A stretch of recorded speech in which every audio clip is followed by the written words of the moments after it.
Imagina un país cuya élite se viste de pompa y poder, cuyos apellidos resuenan en cada alcázar hacendado, y cuyos aranceles y juramentos moldean destinos desde antaño. Un país donde el sufragio no fue una conquista popular, sino un privilegio decantado por la renta, la cátedra y la propiedad. Una nación en la que solo una minoría votantes alfabetas, varones casados, dueños de bienes decidía el rumbo colectivo.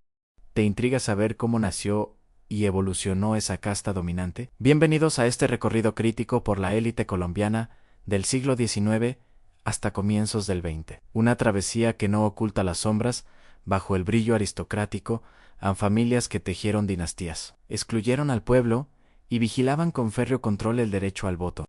Durante el siglo XIX, en la naciente república, el poder era prerrogativa de quienes heredaban haciendas, minas y alcurnias. Familias como la de los Mosquera, con orígenes en Popayán y dueños de extensas minas de oro, fueron apodadas la familia real de Colombia en la llamada época de los caudillos, periodo comprendido entre el 30 y el 75 aproximadamente. A ellos se unían linajes como los Sáenz del Pontón, estrechamente vinculados a Santander y con ecos en España, Cuba y Bogotá. Los Groot, aristocracia bogotana con trasfondo neerlandés, controladores de cargos virreinales y poder religioso, y los Santos, cuya influencia abarcaba caña de azúcar, comercio y rebelión independentista. El voto dejó de ser una herramienta ciudadana y se convirtió en mercancía de oligarcas. Según la Constitución de 1843, solo los hombres libres, sobre los 21 años, con renta o propiedad, por ejemplo, 300 pesos en bienes raíces o renta anual de 150 pesos, podían ejercerlo. Así, excluyeron a esclavos, mujeres, analfabetas y los más pobres. La Constitución de 1886 endureció aún más las puertas al poder, votaban solo hombres alfabetos, con renta anual de más de 500 pesos o propiedad superior a 1.500 pesos. Y eso además, mediante jurados electorales controlados por gobernadores y alcaldes afines, era una barrera que garantizaba la hegemonía conservadora, monopolio político. Solo en 1910, volvía a la elección directa del presidente, aunque aún con restricciones hasta 1936, solo los hombres podían votar sin más requisitos y las mujeres esperaron hasta 1954 para votar legalmente, estrenando cédulas y protagonismo político. Durante el siglo XIX, Colombia atravesó un proceso de consolidación de una élite política y económica que, a pesar de las transformaciones sociales y políticas, logró mantener su dominio sobre las instituciones y recursos del país. Esta oligarquía, compuesta por familias terratenientes, militares, clérigos y comerciantes, no solo controlaba el aparato estatal, sino que también definía las reglas del juego político, excluyendo sistemáticamente a amplios sectores de la población. Las familias más influyentes, como los Mosquera, Caro, Holguín, Restrepo y Santos, entre otras, establecieron una red de relaciones que les permitió dominar la política nacional. Estas familias no solo se entrelazaban por vínculos de sangre, sino también a través de matrimonios estratégicos, alianzas políticas y acuerdos económicos. Por ejemplo, Tomás Cipriano de Mosquera, conocido como el Gran General, fue una figura central en la política colombiana del siglo XIX, ocupando la presidencia en varias ocasiones y consolidando el poder de su familia en el sur del país. Aunque la Constitución de 1853 introdujo el sufragio universal masculino, en la práctica, el acceso al voto seguía estando restringido por factores como la alfabetización, la propiedad y la renta. Las reformas constitucionales de 1858 y 1863, aunque avanzaron en términos de derechos políticos, no lograron erradicar las barreras que impedían la participación plena de la ciudadanía en los procesos electorales. Además, el sistema electoral estaba plagado de prácticas clientelistas y corrupción. Los resultados de las elecciones eran a menudo manipulados por los líderes locales, quienes utilizaban su influencia para asegurar la victoria de sus candidatos preferidos. Este control sobre el proceso electoral garantizaba que las mismas familias permanecieran en el poder, perpetuando su dominio sobre la nación. La lucha por el control del poder no se limitaba a las urnas. Las tensiones entre liberales y conservadores, exacerbadas por diferencias ideológicas y económicas, llevaron a Colombia a una serie de conflictos armados. La Guerra de los 1000 días fue uno de los episodios más sangrientos de esta lucha, resultando en la muerte de decenas de miles de colombianos y dejando al país devastado. En este periodo, las élites políticas no solo se enfrentaron entre sí, sino que también utilizaron la violencia como herramienta para mantener su hegemonía. Los líderes políticos movilizaban a sus seguidores para intimidar a la oposición y asegurar su control sobre las regiones estratégicas del país. A pesar de los avances en infraestructura, educación y economía, durante el siglo XIX, las estructuras de poder tradicionales se mantuvieron intactas. La modernización no significó una democratización real. Por el contrario, las élites supieron adaptarse a los cambios sin perder su influencia. La construcción de ferrocarriles, la expansión del comercio y el crecimiento de las ciudades ofrecieron nuevas oportunidades económicas, pero también reforzaron el control de las mismas familias sobre los recursos y las instituciones.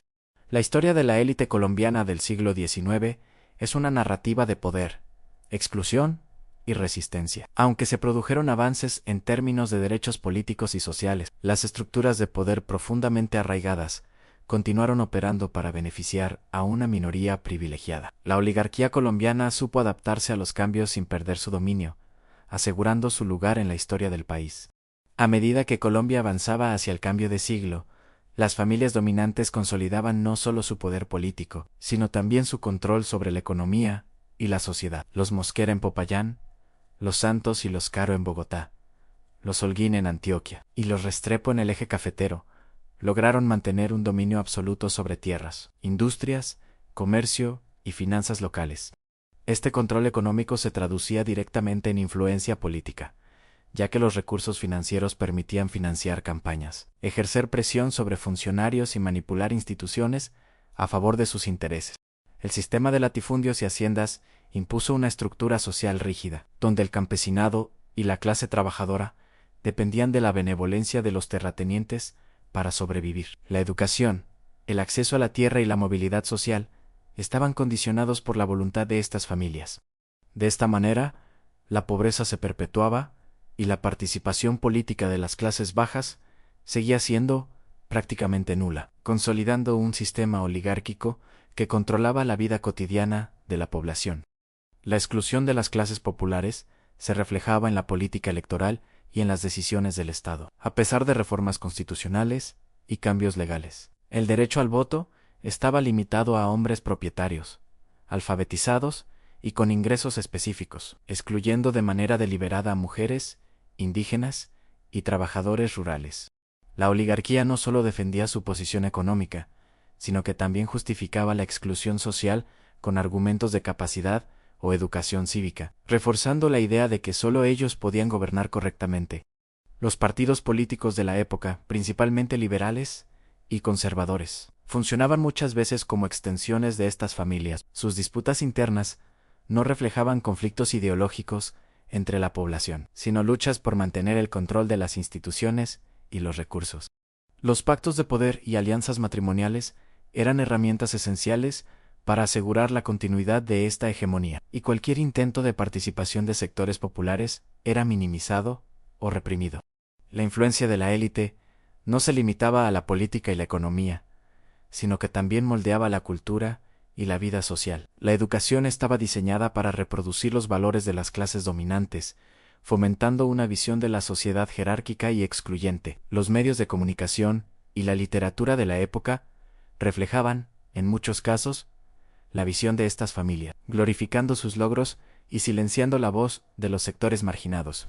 El control cultural se complementaba con una influencia religiosa significativa. El clero y las familias aristocráticas mantenían un estrecho vínculo, utilizando la moral y la religión como instrumentos para reforzar la obediencia social y justificar las desigualdades. Esta combinación de poder económico, político y cultural aseguraba que los privilegios de la élite permanecieran casi inalterados a lo largo del tiempo, creando un país donde la movilidad social era limitada y la desigualdad profundamente estructural. Aunque las familias dominantes compartían el objetivo común de mantener su hegemonía, también existían tensiones internas significativas, diferencias regionales, disputas por la sucesión de cargos públicos y enfrentamientos comerciales generaban conflictos que, en ocasiones, derivaban en violencia política. La Guerra de los Mil Días y otros conflictos armados menores no solo fueron episodios de confrontación entre liberales y conservadores, sino también reflejos de rivalidades entre sectores de la élite que competían por consolidar su influencia. Con la llegada del nuevo siglo, la élite colombiana demostró una notable capacidad de adaptación. La expansión del comercio internacional, el surgimiento de nuevas industrias y la modernización urbana ofrecieron oportunidades para reforzar su poder económico. Sin embargo, la apertura económica no se tradujo en democratización social. Por el contrario, permitió que las mismas familias extendieran su dominio a nuevas áreas, manteniendo el control sobre el capital, los empleos y las oportunidades de progreso, asegurando que las reformas políticas y económicas beneficiaran principalmente a quienes ya detentaban poder. A comienzos del siglo XX, Colombia vivía un periodo de reconstrucción tras la devastación de la Guerra de los Mil Días. La violencia había dejado cicatrices profundas, no solo en el tejido social, sino también en la estructura política y económica. Sin embargo, la élite colombiana demostró una notable capacidad para adaptarse, consolidando aún más su influencia y asegurando que los cambios no afectaran su dominio. Las familias Mosquera, Santos, Holguín, Caro y Restrepo continuaban siendo actores centrales, ejerciendo control sobre el Estado, la economía y las decisiones regionales estratégicas. Su poder ya no solo dependía de la fuerza militar o del control de tierras, sino que se reforzaba mediante redes financieras, relaciones políticas y una presencia decisiva en la administración pública. El periodo posterior a 1902 estuvo marcado por intentos de reorganización política que, en apariencia, buscaban democratizar el país. La Constitución de 1904 introdujo reformas en materia electoral, pero los criterios de exclusión persistieron. El voto seguía limitado a hombres alfabetizados, con propiedad o ingresos suficientes, dejando fuera a indígenas, campesinos, obreros y mujeres. La oligarquía supo mantener su hegemonía adaptando la ley a sus intereses, asegurando que las reformas aparentes no alteraran el equilibrio de poder. Las elecciones continuaban siendo escenarios controlados, donde los resultados eran moldeados mediante acuerdos locales, presión sobre votantes dependientes y control sobre funcionarios públicos. Durante estas décadas, la economía colombiana comenzaba a diversificarse con la expansión de la industria cafetera, el comercio internacional y los primeros intentos de modernización urbana. Sin embargo, este crecimiento fue gestionado casi en su totalidad por las familias de la élite, quienes aprovecharon la apertura del comercio para consolidar monopolios regionales, garantizar créditos favorables y acceder a contratos públicos estratégicos. La riqueza acumulada se convirtió en herramienta de poder político, permitía financiar campañas, influir en legislaciones y asegurar la permanencia de miembros de la familia en cargos clave. La movilidad social seguía siendo limitada, y la mayoría de la población permanecía subordinada al poder económico de estos linajes. El dominio de la élite también se manifestaba en la cultura y la educación. Escuelas, universidades y medios de comunicación eran instrumentos de reproducción de los valores oligárquicos. La enseñanza privilegiaba la historia y la moral desde la perspectiva de las clases dominantes, consolidando la idea de que solo ellas estaban capacitadas para gobernar.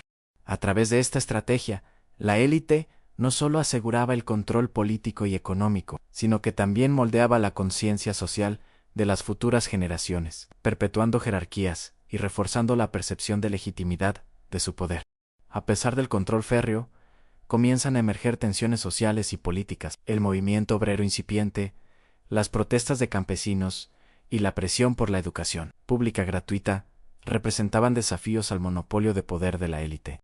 Sin embargo, estas expresiones eran cuidadosamente contenidas mediante maniobras políticas, represión selectiva y acuerdos estratégicos con sectores emergentes de la clase media. La élite comprendió que mantener su hegemonía requería cierta flexibilidad, evitando confrontaciones abiertas que pudieran poner en riesgo sus intereses.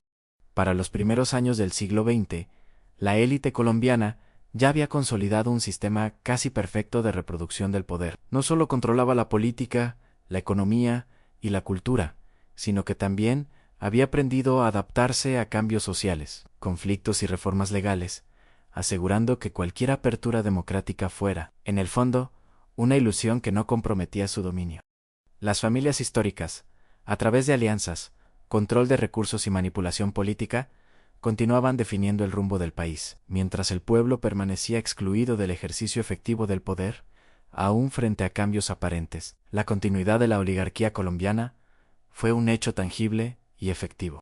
A medida que Colombia avanzaba hacia la primera mitad del siglo XX, la presencia de la élite tradicional continuaba siendo decisiva en la configuración política, social y económica del país. Las familias Mosquera, Santos, Holguín, Caro, Restrepo y otras con raíces profundas en la colonia y la independencia lograron consolidar su influencia mediante la combinación de poder económico, alianzas estratégicas y control institucional.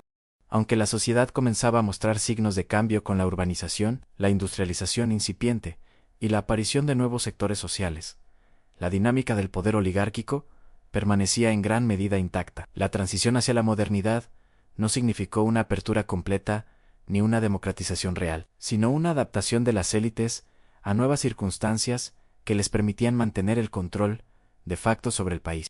La economía seguía siendo un instrumento central para garantizar la hegemonía de estas familias. Los latifundios y las haciendas agrícolas permanecieron bajo su dominio, y sectores emergentes, como la industria cafetera y la minería, fueron rápidamente absorbidos o controlados mediante alianzas y capital familiar. La banca y el comercio internacional comenzaron a abrirse a inversionistas, pero quienes tenían experiencia, capital y contactos estratégicos continuaban siendo miembros de la élite tradicional. Así, el desarrollo económico, que podría haber generado más movilidad social, reforzó las estructuras de poder existentes, garantizando que las reformas políticas y económicas fueran en realidad beneficiosas para quienes ya tenían riqueza e influencia. La exclusión política persistió hasta bien entrado el siglo XX, aunque el sufragio masculino se amplió gradualmente y se introdujeron reformas legales. El control de las élites sobre los mecanismos electorales y sobre la administración pública garantizó que los cambios no pusieran en riesgo su hegemonía. Las mujeres, indígenas y trabajadores rurales seguían marginados del proceso decisorio, mientras que la población urbana apenas comenzaba a organizarse políticamente. Esta exclusión estructural no era vista como un defecto del sistema, sino como un mecanismo para mantener la estabilidad. Según la lógica de la élite, la gobernanza debía quedar en manos de quienes tenían educación, recursos y capacidad de juicio, un criterio que legitimaba la concentración del poder en pocas manos. A pesar de su dominio, la élite tuvo que enfrentar desafíos importantes. La modernización económica, la urbanización y la aparición de sectores populares organizados generaron tensiones que no podían ser ignoradas. Sin embargo, estas familias mostraron una gran capacidad de adaptación, establecieron pactos con la emergente clase media, absorbieron liderazgos políticos innovadores y utilizaron la presión social para consolidar su influencia. La élite aprendió a negociar, a incorporar actores estratégicos y a contener conflictos, asegurando que cualquier apertura política no significara pérdida de control. Esta flexibilidad permitió que la estructura de poder permaneciera estable, incluso cuando el país enfrentaba cambios económicos, sociales y tecnológicos significativos. El siglo XIX y los primeros años del siglo XX sentaron las bases para un modelo de poder que persistiría en Colombia durante décadas. La concentración de riqueza y la exclusión política generaron desigualdades profundas y estructuras sociales rígidas. Aunque la modernización abrió oportunidades económicas y educativas, estas se filtraron principalmente hacia quienes ya estaban cerca del poder, dejando a gran parte de la población en condiciones de subordinación. Las familias dominantes, a través de alianzas estratégicas, control de recursos y manipulación de instituciones, consolidaron un legado que definiría el rumbo del país mucho después de que su hegemonía directa comenzara a diluirse. El examen de este periodo revela cómo la élite colombiana logró combinar fuerza, astucia y adaptabilidad para mantenerse en el poder. Su influencia abarcaba todos los ámbitos de la vida nacional, la política, la economía, la cultura y la educación. Aunque la narrativa oficial a menudo exaltaba el progreso y la modernización, en la práctica estas transformaciones ocurrieron bajo condiciones que reforzaban la desigualdad y el control de una minoría privilegiada. Comprender este legado es esencial para entender la configuración del poder en Colombia, así como las raíces de las tensiones sociales y políticas que se desarrollaron posteriormente. Así, la historia de la élite colombiana del siglo XIX hasta inicios del XX no es simplemente una sucesión de nombres, familias y fechas. Es un relato de poder concentrado, de exclusión sistemática y de adaptación estratégica, que moldeó el país y determinó quién podía participar y quién debía observar desde los márgenes. Este periodo histórico nos muestra cómo la persistencia de estructuras oligárquicas puede influir en el destino de una nación, y cómo la interacción entre poder económico, político y cultural define el curso de la historia más allá de las reformas legales o los cambios aparentes. Conocer esta historia permite comprender las raíces profundas de las desigualdades y la manera en que las élites han sabido perpetuarse a lo largo del tiempo, dejando un legado que aún resuena en la Colombia contemporánea. Si te interesó conocer cómo se construyeron estas dinastías y su influencia en la Colombia de hoy, suscríbete al canal y activa la campana para no perderte nuestro próximo video, donde exploraremos los cambios políticos y sociales que surgieron después de este periodo y cómo comenzaron a cuestionar el dominio de las élites.